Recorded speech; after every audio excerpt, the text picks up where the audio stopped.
بہنوں سے کہتا ہوں، عورتیں زیادہ ضد کرتی ہیں شادی کے موقع پہ، کہتی ہے کہ ارمان نکالنا ہے۔ میں کہتا ہوں تمہارے دل میں ارمان تھے کہ رسول اللہ کے گھر والوں کے دلوں میں ارمان نہ تھے؟ کیا شادی نہیں ہوئی امام حسین کی؟ کیا شادی نہیں ہوئی امام حسن کی؟ کیا شادی نہیں ہوئی غازی عباس کی؟ ان کے یہاں شادیاں نہیں ہوئی؟ مجھے بتاؤ ڈھول کب بجا، میوزک کب بجی، موسیقی کب بجی؟ اللہ اکبر۔ وہاں تو ناچنے کا تصور تو دور کی بات ہے، اس گھر کی عورتوں کے تو چلنے کا یہ عالم تھا کہ جب وہ خواتین چلتی تھی تو چلنے میں ان کے پیروں کے نیچے اگر کوئی چونٹی آ جاتی تو چلنے میں بھی اتنا احتیاط تھا کہ پیر کے نیچے کی چونٹی بھی نہیں مرا کرتی تھی۔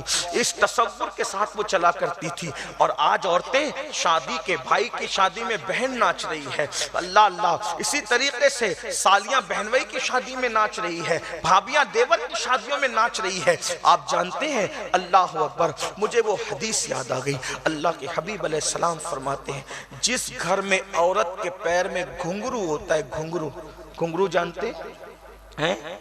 پازیب کے اندر جو بجنے والے گھنگرو ہوتے ہیں، گھنگرو۔ آقا علیہ السلام کے فرمان کا مفہوم ہے اگر عورت کے پیر میں گھنگرو ہو اور اس گھر کے لوگ منع نہ کریں، پڑوسی اس کو برا نہ جانے، تو 40 گھر دائیں، 40 گھر بائیں، 40 گھر آگے، 40 گھر پیچھے، اللہ ان گھروں سے رحمت کو اٹھا لیتا ہے۔ عورت کے پیر میں گھنگرو ہو، اور یہاں تو گھنگرو باندھ کر ناچا جا رہا ہے۔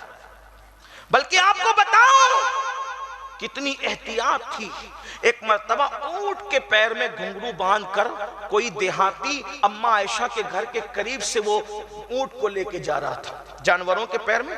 ام المومنین نے کانوں میں انگلیاں ڈالی، کنیز کو بھیجا، اونٹ والے سے کہنا وہی اونٹ روک دے۔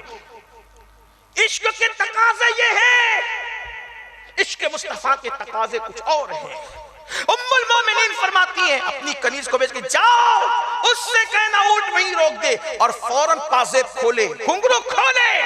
اس نے گھنگرو کھول تو لی ام المومنین کے حکم پر، اور پھر وہ حاضر ہوا۔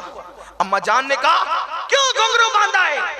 اس نے کہا اماں وہ جانور ہے، جانور پہ شریعت کا کیا حکم ہے؟ فرمایا وہ جانور پہ شریعت کا حکم نہیں، تجھ پہ مجھ پہ تو ہے۔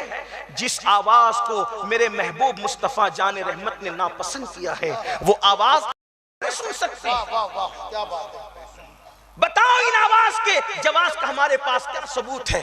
اللہ کے رسول علیہ السلام کے کانوں میں تو بانسری کی آواز آئی، بانسری کی، حضور نے انگلیاں ڈالی، اور ہم کیسے کیسے میوزک سن رہے ہیں۔ سن لو، اگر آج آپ نے علماء اور ناصحین کی بات پر عمل نہیں کیا تو اللہ کے رسول صلی اللہ علیہ وآلہ وسلم فرماتے ہیں جس نے دنیا میں میوزک اور گانے کی آواز سنی ہوگی کل قیامت کے دن اس کے کان میں سیسا پگھلا کر کے ڈالا جائے گا۔ اگر کان میں گرم تیل چلا جائے تو ہمارا کان کس قدر بے چین اور بے قرار ہو جاتا ہے، بلکہ گرم تیل کی بات جانے دو، اگر نہانے کے درمیان کان میں پانی چلا جائے تو دیر تک کے انسان کو قرار نہیں ملتا جب تک پانی نہ نکل جائے۔ اپنے حمام کا پانی اگر کان میں چلا جائے تو انسان اتنا بے چین ہوتا ہے۔ جب جہنم کی آگ پر پگھلا ہوا سیسا ان کانوں میں میوزک اور گانے کی وجہ سے ڈالا جائے گا تو اس وقت ہمارا کیا بنے گا؟